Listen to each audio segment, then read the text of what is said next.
Hello everyone, this is Janvi and welcome to Study Seed. In this video, we are going to continue class 10th History Chapter 2 और आज हम इस chapter का topic 7 start करेंगे और इस topic में हम पढ़ने वाले हैं स्वराज पार्टी और साइमन कमीशन के बारे में। सबसे पहले स्वराज पार्टी कैसे फॉर्म हुई, कैसे बनाई गई, किसने बनाई और इसका मेन ऑब्जेक्टिव क्या था, गोल क्या था, वो सब हम जानेंगे। After Gandhiji withdrew the non-cooperation movement 1922, Chauri Chaura discontent in Congress rised। तो जब गांधी जी ने नॉन कॉपरेशन मूवमेंट खत्म कर दिया था, सस्पेंड कर दिया था, रोक दिया था, चौरी चौरा इंसिडेंट जब हुआ था 1922 में, जब लोगों ने एक तरह से बहुत वायलेंट प्रोटेस्ट किए, लोगों ने पुलिस स्टेशन में आग लगा दी थी और 22 पुलिसमैन की डेथ भी हुई थी उस इंसिडेंट में। इस वजह से गांधी जी ने वो नॉन कॉपरेशन मूवमेंट वहीं पे रोक दिया था। तो जब गांधी जी ने नॉन कॉपरेशन मूवमेंट सस्पेंड किया, तब कांग्रेस के कुछ ऐसे लीडर्स भी थे जिन्हें अच्छा नहीं लगा था, क्योंकि गांधी जी ने 2 साल तक नॉन कॉपरेशन मूवमेंट चलाया और जहां लोगों ने थोड़ा सा वायलेंट मींस थोड़ा सा हिंसक रूप अपना दिखा दिया, तभी गांधी जी ने ये मूवमेंट 2 साल की जो उनकी मेहनत थी वो वेस्ट करवा दी। उन्होंने नॉन कॉपरेशन मूवमेंट सस्पेंड करवा दिया। तो इस वजह से कांग्रेस के जो लीडर्स थे वो गांधी जी से नाखुश थे, तो उन्होंने स्वराज पार्टी बनाने की डिसाइड किया। स्वराज पार्टी बनाने का एक तरह से उन्होंने प्लान बनाया। Founded in January 1923 by C.R. Das and Motilal Nehru. C.R. Das जिनका फुल नेम है चित्तरंजन दास और मोतीलाल नेहरू जो जवाहरलाल नेहरू के फादर थे, इन दोनों ने मिलकर के, इन दोनों लीडर्स ने मिलकर के स्वराज पार्टी बनाई थी जनवरी 1923 में। अब इनके स्वराज पार्टी बनाने के पीछे का गोल क्या था, क्या ऑब्जेक्टिव था, इन्होंने क्यों बनाई स्वराज पार्टी? क्योंकि ये चाहते थे कि गवर्नमेंट के अंदर रह करके ये ब्रिटिशर्स के साथ मिलकर के ही, मतलब ब्रिटिशर्स से दोस्ती करके ये ब्रिटिशर्स को हमारे इंडिया से बाहर निकालें, दोस्त बन करके वो हराना चाहते थे ब्रिटिशर्स को। Enter legislative councils and obstruct colonial government from within. वो चाहते थे कि वो काउंसिल इलेक्शंस जो स्टार्ट होंगे उसमें पार्टिसिपेट करें, वो भी ब्रिटिशर्स के जो ब्रिटिश गवर्नमेंट है उसके अंडर मिनिस्टर्स बन सके, कोई ना कोई मिनिस्टर के तौर पे अपॉइंट कर दिए जाए और उसके बाद ब्रिटिश गवर्नमेंट के अंदर रह करके वो ब्रिटिशर्स के अगेंस्ट लड़ाई लड़ेंगे। और इन्होंने एक और प्लान बनाया था कि ये क्या करेंगे, प्रेशराइज करेंगे ब्रिटिशर्स को। कैसे? Pressured British by opposing policies in legislatures. इन्होंने डिसाइड किया था कि जब ये मिनिस्टर बन जाएंगे, जब ये लेजिस्लेचर का पार्ट बन जाएंगे, गवर्नमेंट में मिनिस्टर्स बन जाएंगे, तो ये क्या करेंगे, जो भी पॉलिसीज बनाई जा रही हैं, वो पहले डिस्कशंस डिबेट्स होती हैं उस पे, तो जो भी पॉलिसीज बनाई जा रही हैं जो ब्रिटिशर्स के फेवर में होंगी उसको ये लोग अपोज करेंगे। गवर्नमेंट में रह करके वो जो भी लॉज पॉलिसीज बनाई जा रही हैं उनको एक तरह से कंट्रोल करेंगे। ये मोतीलाल नेहरू और C.R. दास का प्लान था। इन्होंने एक तरह से साइमन पार्टी बनाई ही इसलिए थी कि ये गवर्नमेंट के अंदर रह करके ब्रिटिश गवर्नमेंट के खिलाफ काम कर सके।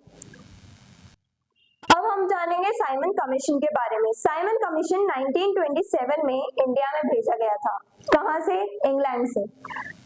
अब थोड़ा इस टॉपिक से, क्लास 10 से बाहर निकल के इसकी बैकग्राउंड स्टोरी जानते हैं।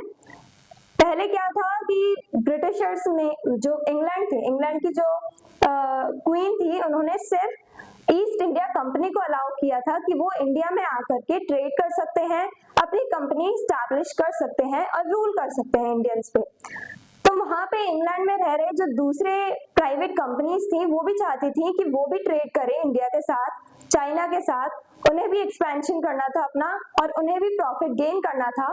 तो वो चाहते थे कि उन्हें भी एक तरह से आजादी मिल जाए कि वो भी इंडिया और चाइना के साथ ट्रेड कर सकें और प्रॉफिट अर्न कर सकें। लेकिन सिर्फ ईस्ट इंडिया कंपनी को ये परमिशन दी गई थी, तो इसीलिए वो जो वहां पे इंग्लैंड में जो मीडिया थी, जो प्राइवेट कंपनीज थी, वो एक तरह से ईस्ट इंडिया कंपनी के खिलाफ बातें लोगों को बता रहे थे। वहां पे मीडिया में, न्यूज़पेपर्स में, प्रेस में, हर जगह यही बात चल चल रही थी कि ब्रिटिशर्स बहुत ज्यादा ऑप्रेस कर रहे हैं इंडियंस को, इंडियंस की कंडीशन पूरी बिगाड़ के रख दी है ब्रिटिशर्स ने। ये सारी बातें वहाँ इंग्लैंड की जो इंग्लिश प्रेस है, जो इंग्लिश न्यूज़पेपर्स हैं, वहाँ पे ये सारी चीजें पब्लिश की जा रही थी। और लोग जो थे, जो प्राइवेट कंपनीज थी, उन्होंने इन्हीं सब न्यूज को लेकर के, इन्हीं सब बातों को लेकर के क्वीन से रिक्वेस्ट करी कि आप जो ईस्ट इंडिया कंपनी है उसके अगेंस्ट कुछ एक्शंस लें, क्योंकि वो बहुत ज्यादा ऑप्रेस कर रहे हैं वहाँ के लोगों को, उनके राइट्स के बारे में सोच नहीं रहे हैं। एक तरह से ऐसे वो अपने आप को सही दिखा के ईस्ट इंडिया कंपनी को एक जो सोल पावर बनी हुई थी इंडिया में, उस सोल पावर के तौर पे हटाना चाहते थे। वो चाहते थे वो भी इंडिया में आके रूल कर सके, अपना एक कंपनी स्टैब्लिश कर सके, ट्रेड कर सके। तो वो चाहते थे जब ईस्ट इंडिया कंपनी की पावर कम होगी तो हमारी पावर बढ़ेगी बढ़ेगी, जिस वजह से हम लोग जाकर के ट्रेड कर सकेंगे, हमें भी कुछ राइट्स मिल जाएंगे। पर ऐसा नहीं हुआ। जो क्वीन थी उन्होंने क्या किया, साइमन कमीशन अपॉइंट किया और साइमन कमीशन को काम दे दिया कि वो जा करके देखे कि इंडिया में लोगों की कंडीशंस कैसी हैं। तो साइमन कमीशन 1927 में इंडिया में भेजा गया इंग्लैंड की तरफ से। अब हम वापस आ जाते हैं अपने क्लास 10th के टॉपिक पे। अभी क्लास 12 की स्टोरी बता दी थी मैंने। To review the situations in India, Simon Commission का काम था कि इंडिया में जैसी भी सिचुएशन है, लोगों के जैसे हालात हैं, उसे देखें और उसके अकॉर्डिंग अपनी रिपोर्ट तैयार करें।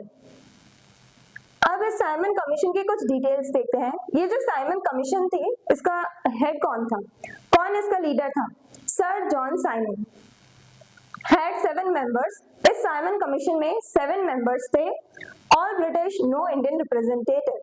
सारे जितने भी मेंबर्स थे वो सब ब्रिटिशर्स थे, कोई भी इंडियन रिप्रेजेंटेटिव था ही नहीं। मतलब आप इंडिया में लोगों की क्या कंडीशन है ये जानना चाहते हो, लेकिन आपके जो भी आपने कमिटी या फिर कमीशन जो भी आपने अपॉइंट किया है उसमें कोई इंडियन ही नहीं है, यानी इंडियंस को अधिकार नहीं है कि वो खुद एक रिपोर्ट तैयार कर सके अपनी सिचुएशंस को लेकर के। जब इंडियंस की बात की जा रही है, जब इंडियंस की सिचुएशंस को देखा जा रहा है, उन पर रिपोर्ट बनानी है, तो कोई ना कोई इंडियन तो होना चाहिए था इस कमीशन में, पर ऐसा नहीं था। ये सभी ब्रिटिशर्स थे, इसमें कोई भी इंडियन रिप्रेजेंटेटिव था ही नहीं। तो इस वजह से लोग और गुस्से में आ गए, उन्हें अच्छा नहीं लगा कि हमारे सिचुएशंस के बारे में जान रहे हो और हमें ही इंक्लूड नहीं कर रहे हो इस कमीशन में। तो लोगों का रिएक्शन कैसा था इंडिया में? इंडियंस आउटरीच्ड, लोग बहुत ज्यादा गुस्से में आ गए थे। Nation wide boycott of commission, पूरी कंट्री में हर जगह से, चाहे वो इंसान केरला का हो, असम का हो, अरुणाचल प्रदेश, मध्य प्रदेश, कहीं का भी हो, हर जगह से लोगों ने इस कमीशन को, ये जो साइमन कमीशन भेजा गया था इंडिया में, उसको अपोज किया, उसके अगेंस्ट अपनी वॉइस रेज करी। Protests with slogan Simon go back. अब लोगों ने जो भी प्रोटेस्ट किए थे उसमें इन्होंने एक स्लोगन बना लिया था अपना, Simon go back. Simon go back के नाम से, मतलब वो स्लोगन पोस्टर्स बना बना के लोगों ने प्रोटेस्ट किए थे। वो चाहते थे कि ये साइमन कमीशन जब हमारे सिचुएशन के बारे में सही रिपोर्ट बनाएगा ही नहीं, इसमें कोई इंडियन रिप्रेजेंटेटिव है ही नहीं, तो इसका इंडिया में कुछ काम ही नहीं है। तो इसलिए वो साइमन गो बैक के नारे लगा रहे थे, स्लोगन, इस स्लोगन के पोस्टर्स बनाए गए, बैनर्स बनाए गए और ऐसे प्रोटेस्ट किया गया साइमन कमीशन को वापस भेजने के लिए। In Lahore, 1928, Lala Lajpat Rai got injured in police lathi charge, later died, inflamed nationalist feelings. Lala Lajpat Rai जो थे, ये भी एक नेशनलिस्ट लीडर थे। अब पुलिस लाठी चार्ज हुई 1928 में। पुलिस ने लाठी चार्ज किया उन लोगों पे जो पीसफुली प्रोटेस्ट कर रहे थे, शांति से प्रोटेस्ट कर रहे थे। तो उनमें से एक थे लाला लाजपत राय।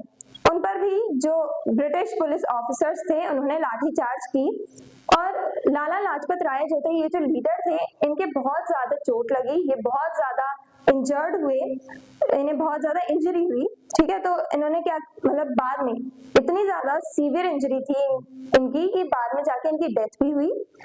और जब इनकी डेथ होती है, जब लोगों के जो नेशनलिस्ट लीडर हैं उनकी डेथ हुई, तब लोग और ज्यादा भड़क गए थे, और ज्यादा नेशनलिस्ट फीलिंग बढ़ने लगी, लोगों ने और तेजी से प्रोटेस्ट करना स्टार्ट किया, ज्यादा से ज्यादा लोग मूवमेंट्स में जुड़ते चले गए और इस टाइप से उन्होंने साइमन कमीशन और ओवरऑल देखा जाए तो ब्रिटिशर्स के अगेंस्ट लड़ाई लड़नी स्टार्ट करी थी, पर वॉलेंटली नहीं, नॉन वॉलेंट तरीके से, यानी अहिंसा के रास्ते पे चल करके। तो ये सब हमने देखा कि कैसे स्वराज पार्टी बनाई गई, उसके क्या ऑब्जेक्टिव्स थे, साइमन कमीशन को कैसे इंडिया भेजा गया, क्यों भेजा गया, उसका क्या काम था, और इंडियंस का क्या रिएक्शन था साइमन कमीशन को लेकर के, वो सब हमने आज के टॉपिक में जाना। आई होप ये सब आपको एकदम क्लियर है, एकदम अच्छे से समझ में आया है। पर अगर कोई डाउट है तो आप कमेंट सेक्शन में लिख सकते हैं। मिलते हैं नेक्स्ट वीडियो में नेक्स्ट टॉपिक के साथ। और अगर आपको इस चैप्टर के डिटेल नोट्स चाहिए तो आप हमारी वेबसाइट studyseed.net पर विजिट करें और लिंक उसका डिस्क्रिप्शन बॉक्स में गिवन है। मिलते हैं नेक्स्ट वीडियो में नेक्स्ट टॉपिक के साथ। Stay curious, stay consistent. Thank you very much.